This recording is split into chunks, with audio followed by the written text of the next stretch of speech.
Before you turn off this video, let me ask you a question that might irritate. Why, even though you are intelligent, capable, and hardworking, do you continue to live below your potential? Why do you freeze when you need to assert yourself? Why do you feel a strange fear of displeasing others, of taking up? This isn't shyness.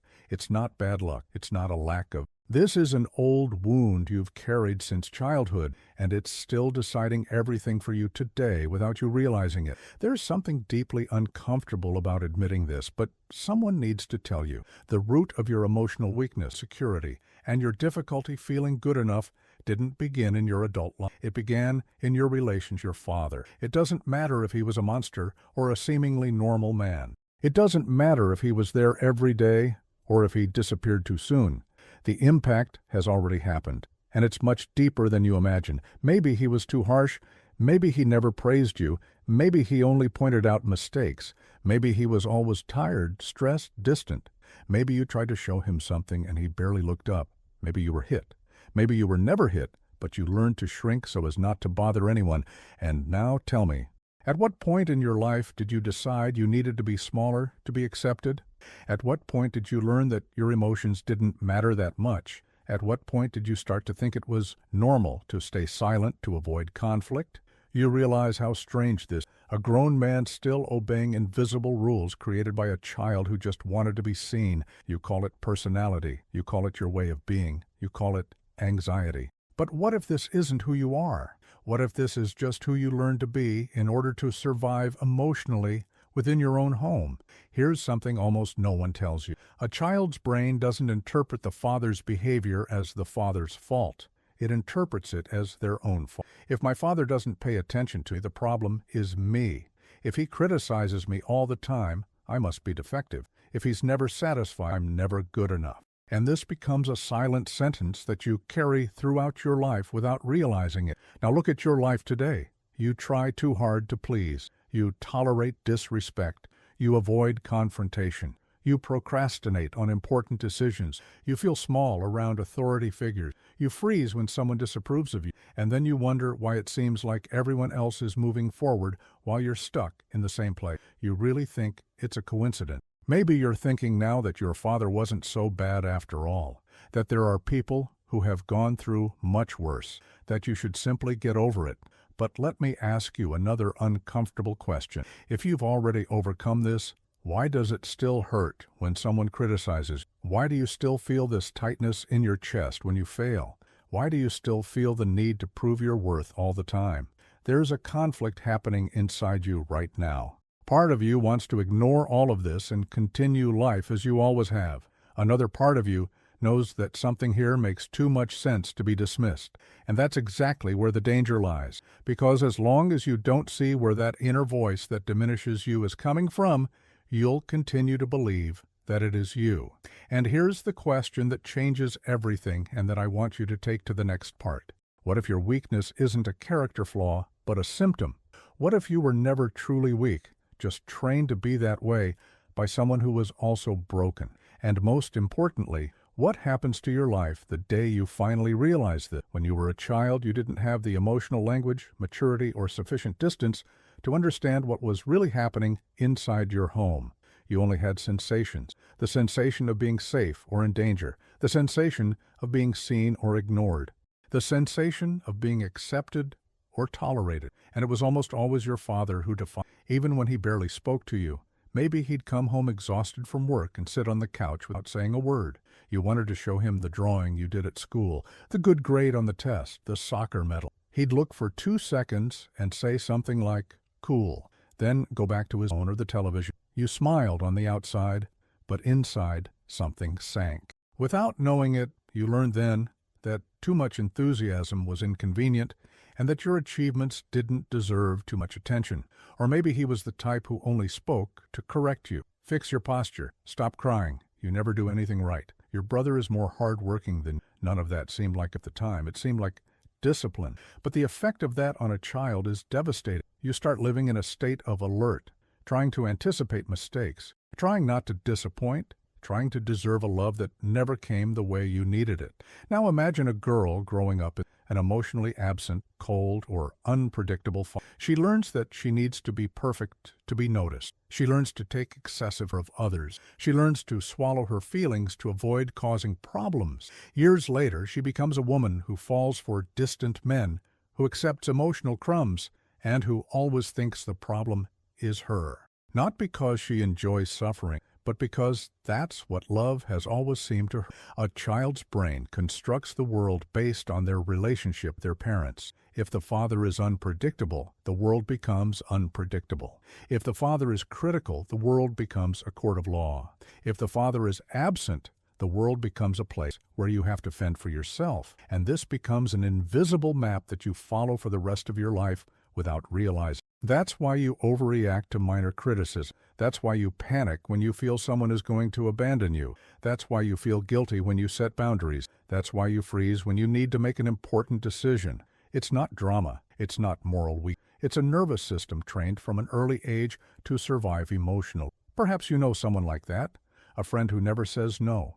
A colleague who always apologizes for everything. A man who endures humiliation at work because he's afraid of losing his job. A woman who stays in an empty relationship. She's terrified of being alone.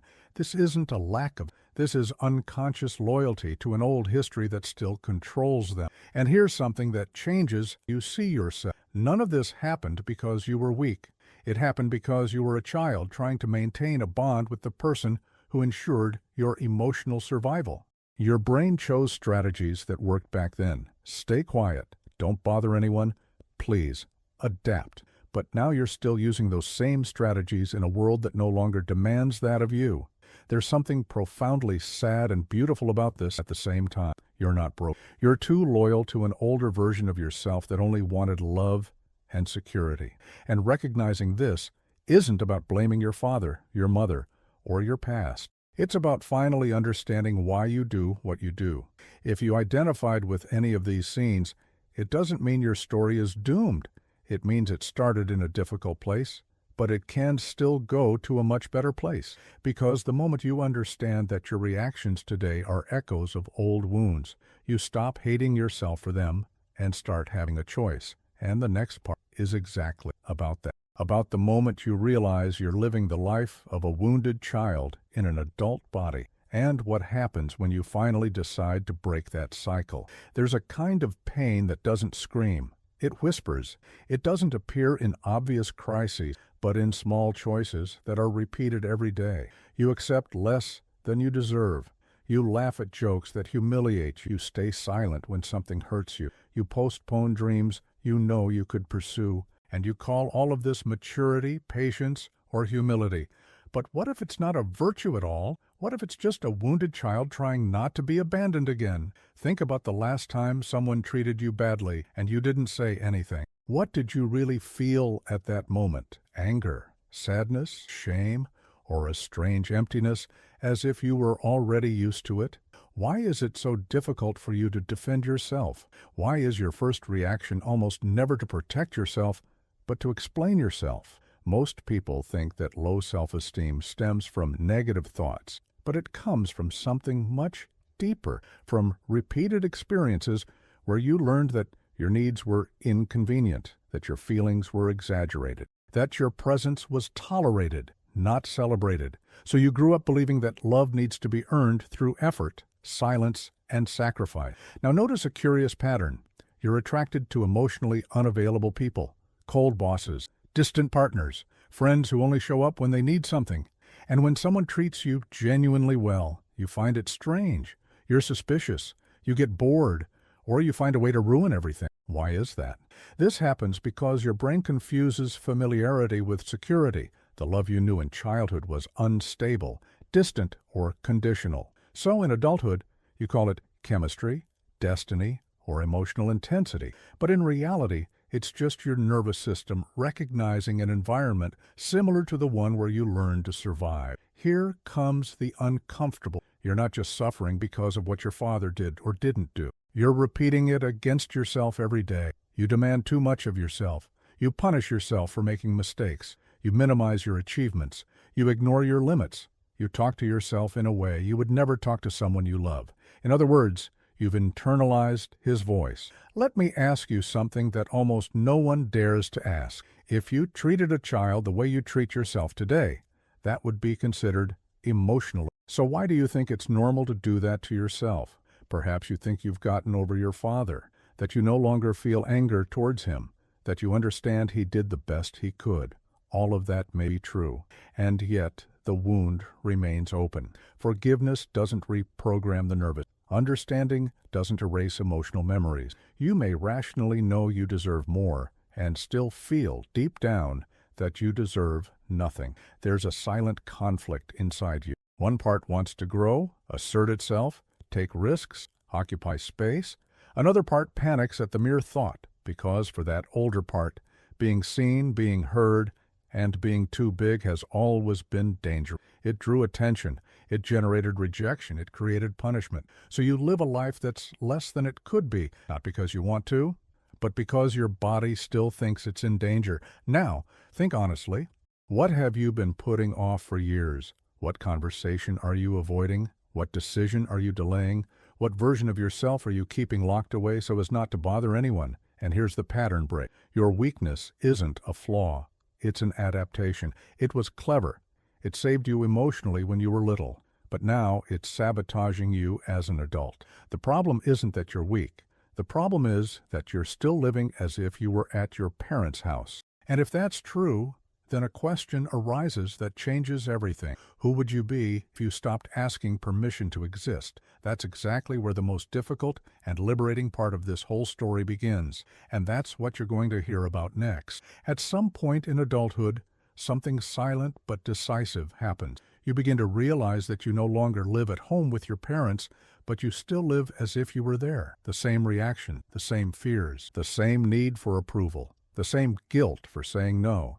It's as if a part of you never received the news that you've grown up. A little-known fact helps to understand this. Studies on attachment trauma show that repeated emotional experiences in childhood shape how the nervous system reacts to stress for decades. These aren't just memories, they are biological patterns. Your body literally learns when it's safe to speak, when it's better to remain silent, when it's dangerous to assert yourself, and it continues to execute this program even when the danger no longer exists. Perhaps that's why you feel a knot in your stomach before contradicting. Perhaps that's why your voice falters in important meetings. Perhaps that's why you feel guilty for resting, for demanding what's fair, for setting basic boundaries. Your body still believes that any conflict could cost you love, connection, or emotional survival.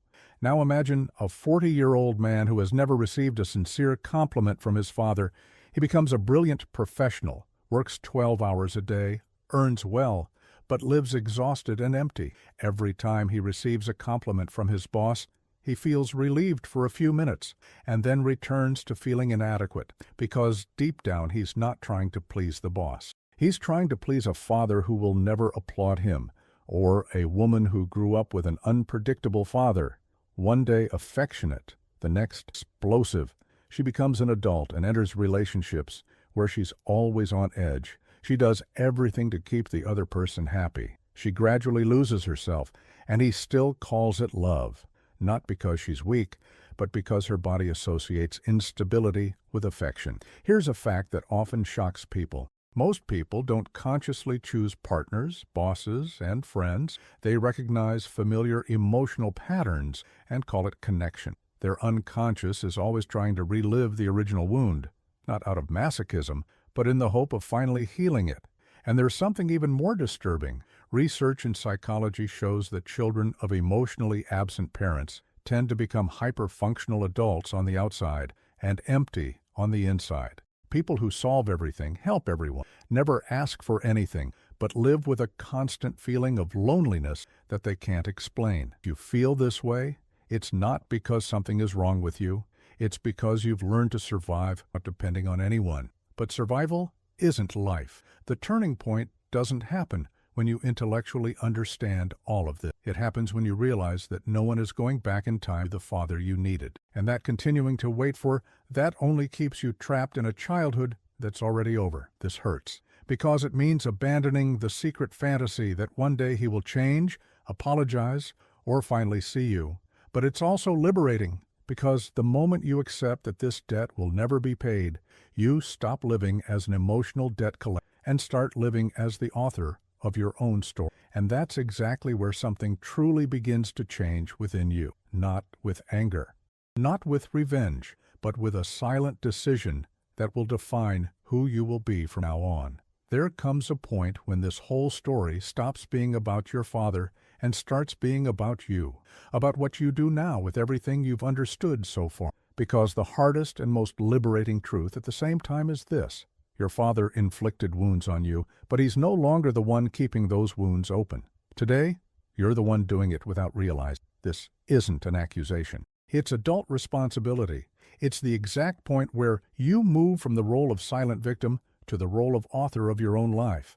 Because as long as you continue reacting to the world like that child who needed to be silent to survive emotionally, you will continue attracting the same dynamics, the same relationships, the same small limits, the same frustrations. Perhaps you're waiting for some major emotional turning point, a magical moment of forgiveness, a perfect conversation with your father, a spiritual insight that heals everything at once. But real transformation almost never comes like that. It comes in uncomfortable micro-decisions that you start making every day.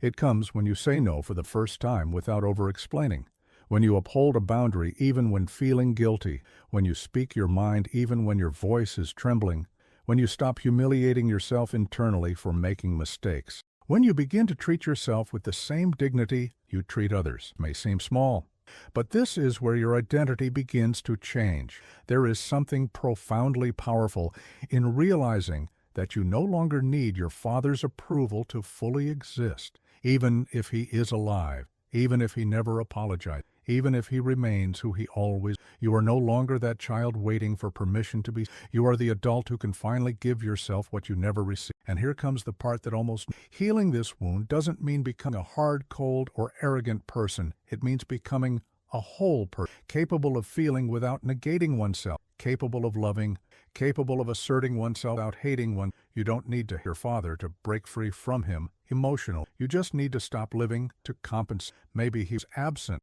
Maybe he was harsh because he never learned how to show affection. Maybe he was broken inside in a way you'll never fully understand. All of that could be true at the same time, and none of that changes the impact it had on you. Compassion for one's father does not replace responsibility for oneself. You are not weak. You were trained to survive in an emotionally impoverished environment, and you survived. That already proves that there is strength within you. But now that strength needs to change its function. Instead of serving to adapt to the bare minimum, it needs to serve to build the maximum that you can be. And if you still doubt this, look at your own history. You endured things that would break many people. You stood up many times when no one saw. You fended for yourself when you needed support. That's not weakness. That's misdirected resilience. Now imagine what happens when that same energy stops being used to shrink and starts being used to expand. That's when your life really changes, not from the outside in, but from the inside out. You no longer need to prove anything to anyone, not to your father, not to your mother, not to partners, not to bosses, not to the world. You just need to start living in alignment with the adult version of yourself, not the wounded child who's still behind the wheel. And it starts today. Not tomorrow, not when you feel ready, not when everything makes. It begins with a simple and courageous decision, the decision to no longer abandon oneself. If this video resonated with you, if any part of your story appeared here, I invite you to subscribe to the channel like this video and follow the upcoming content. They are made specifically for those who are trying to break old emotional cycles and build a more conscious and complete life. If you feel comfortable, write in the comments a question, a personal situation, or something that this video sparked in you. If you prefer, you can write anonymously. I read everything, and many people who are watching will also recognize themselves in your story and feel less alone because of it. Thank you for staying until the end. Thank you for having the courage to look inside. And above all, thank you for not giving up on yourself.